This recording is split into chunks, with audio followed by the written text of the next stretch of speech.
ഈ ലോകത്തിലെ ഓരോ സമ്പന്നനും ചെറിയ കച്ചവടക്കാരൻ മുതൽ വലിയ കോടീശ്വരൻ വരെ വരും 4 സ്റ്റെപ്പുകളിലൂടെ മാത്രമാണ് സമ്പത്തുണ്ടാക്കുന്നത് എന്ന് ഞാൻ പറഞ്ഞാൽ നിങ്ങൾ വിശ്വസിക്കുമോ? ഇത് രഹസ്യമൊന്നുമല്ല, ഒരു സിസ്റ്റമാണ്. ഈ വീഡിയോ കഴിയുമ്പോഴേക്കും നിങ്ങൾക്ക് ഈ 4 സ്റ്റെപ്പുകൾ മാത്രമല്ല മനസ്സിലാവുക, നിങ്ങൾ ഇപ്പോൾ ഏത് സ്റ്റെപ്പിലാണെന്നും അടുത്ത നീക്കം എന്താണെന്നും കൃത്യമായി മനസ്സിലാവും. Check point 1, the pain of the first step. മിക്കവാറും എല്ലാവരും തുടങ്ങുന്നത് 1ാമത്തെ സ്റ്റെപ്പിൽ നിന്നാണ്, വർക്കിംഗ്. നിങ്ങൾ ജോലി ചെയ്യുമ്പോൾ നിങ്ങളുടെ സമയമാണ് വിറ്റുപണമാക്കുന്നത്. വലിയ കമ്പനിയിലെ ജീവനക്കാരനായാലും ഡോക്ടറോ വക്കീലോ പോലുള്ള സ്വതന്ത്ര പ്രൊഫഷണലായാലും നിങ്ങളൊരു ട്രെഡ്മില്ലിൽ കുടുങ്ങിയിരിക്കുകയാണ്. കൂടുതൽ പണമുണ്ടാക്കണമെങ്കിൽ ഒന്നുകിൽ കൂടുതൽ മണിക്കൂർ ജോലി ചെയ്യണം, നിങ്ങളുടെ ജീവിതം ത്യാഗം ചെയ്ത്, അല്ലെങ്കിൽ ഒരു ചെറിയ സാലറി വർധനവിനായി നിങ്ങളുടെ കഴിവുകൾ നിരന്തരം കൂട്ടിക്കൊണ്ടിരിക്കണം. ഇത് ഒരു കെണി പോലെയാണ് നിങ്ങൾക്ക് തോന്നുന്നതെങ്കിൽ അത് തന്നെയാണ് സത്യം. പക്ഷേ യാത്ര ഇവിടെ അവസാനിക്കുന്നില്ല. Check point 2, the first escape. 2ാമത്തെ സ്റ്റെപ്പ് മുതലാണ് ശരിക്കുള്ള സാമ്പത്തിക സ്വാതന്ത്ര്യം തുടങ്ങുന്നത്, സെല്ലിംഗ്. ഇവിടെ നിങ്ങളുടെ വരുമാനം നിങ്ങൾ എത്ര മണിക്കൂർ ജോലി ചെയ്തു എന്നതിലല്ല, മറിച്ച് നിങ്ങളുടെ കഴിവിലാണ് തീരുമാനിക്കപ്പെടുന്നത്. ഒരു മിടുക്കനായ വിൽപ്പനക്കാരന് 10 മണിക്കൂർ പണിയെടുത്താലും ഒന്നും കിട്ടാതിരിക്കാം, അല്ലെങ്കിൽ 30 മിനിറ്റിനുള്ളിൽ ഒരു വലിയ ഡീൽ ഉറപ്പിച്ച് ഒരു സാധാരണ ജോലിക്കാരൻ ഒരു മാസമുണ്ടാക്കുന്ന പണം ഒറ്റയടിക്ക് നേടാം. നിങ്ങളുടെ വരുമാനം പ്രധാനമായി 3 കാര്യങ്ങളെ ആശ്രയിച്ചിരിക്കും. നിങ്ങൾക്ക് എത്ര നന്നായി വിൽക്കാനറിയാം, നിങ്ങളുടെ കമ്മീഷൻ എത്രയാണ്, നിങ്ങൾ വിൽക്കുന്ന സാധനത്തിന്റെ വില എത്രയാണ്. വലിയ വിലയുള്ള സാധനങ്ങൾ വിൽക്കാൻ പഠിച്ചവർ പെട്ടെന്ന് പണക്കാരാകുന്നത് അതുകൊണ്ടാണ്.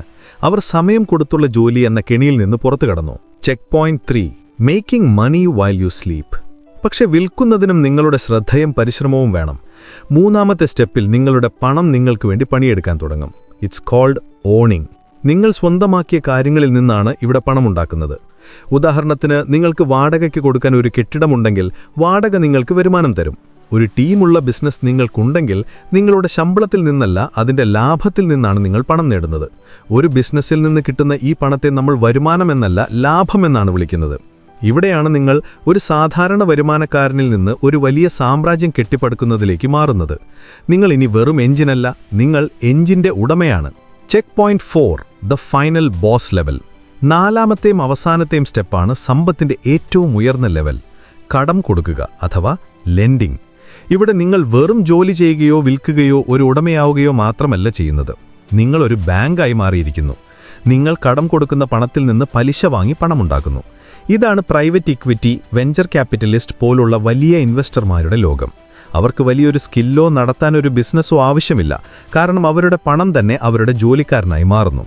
ആ പണം 24 മണിക്കൂറും കൂടുതൽ പണമുണ്ടാക്കാൻ വേണ്ടി പ്രവർത്തിക്കുന്നു. അപ്പോൾ ഈ 4 കാര്യങ്ങൾ നിങ്ങൾക്ക് എന്താണ് പറഞ്ഞു തരുന്നത്? പണമുണ്ടാക്കുന്നത് വലിയ സങ്കീർണമായ കാര്യമല്ല, അതൊരു പടിപടിയായുള്ള വളർച്ചയാണ്. പ്രത്യേകിച്ച് നിങ്ങൾ ഒന്നുമില്ലാത്ത അവസ്ഥയിൽ നിന്നാണ് തുടങ്ങുന്നതെങ്കിൽ ഈ ഘട്ടങ്ങളിലൂടെ മുകളിലേക്ക് കയറുന്നതാണ് ഏറ്റവും എളുപ്പമുള്ള വഴി. ജോലിക്കാരനിൽ നിന്ന് വിൽപ്പനക്കാരനാവുക, എന്നിട്ട് ഉടമയാവുക, അവസാനം ബാങ്കാവുക. നിങ്ങൾ സമയം കൊടുത്തു തുടങ്ങുക. ആ വരുമാനം ഉപയോഗിച്ച് സമയം ആവശ്യമില്ലാത്തൊരു സ്കില്ലിലേക്ക് മാറുക. പിന്നെ ആ വരുമാനം കൊണ്ട് അസറ്റ്സ് ഉണ്ടാക്കുക. അവസാനം ആ അസറ്റ്സിന്റെ ലാഭം വെച്ച് നിങ്ങൾ വലിയ നിക്ഷേപങ്ങൾ ചെയ്യുന്ന ഒരാളായി മാറുന്നു.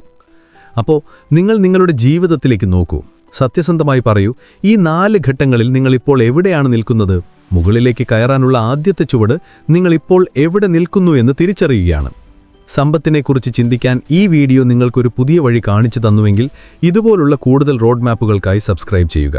നിങ്ങളിപ്പോൾ ഏത് സ്റ്റേജിലാണെന്നും ഇനി നിങ്ങളുടെ അടുത്ത നീക്കം എന്തായിരിക്കുമെന്നും കമന്റ് ബോക്സിൽ എന്നെ അറിയിക്കുക.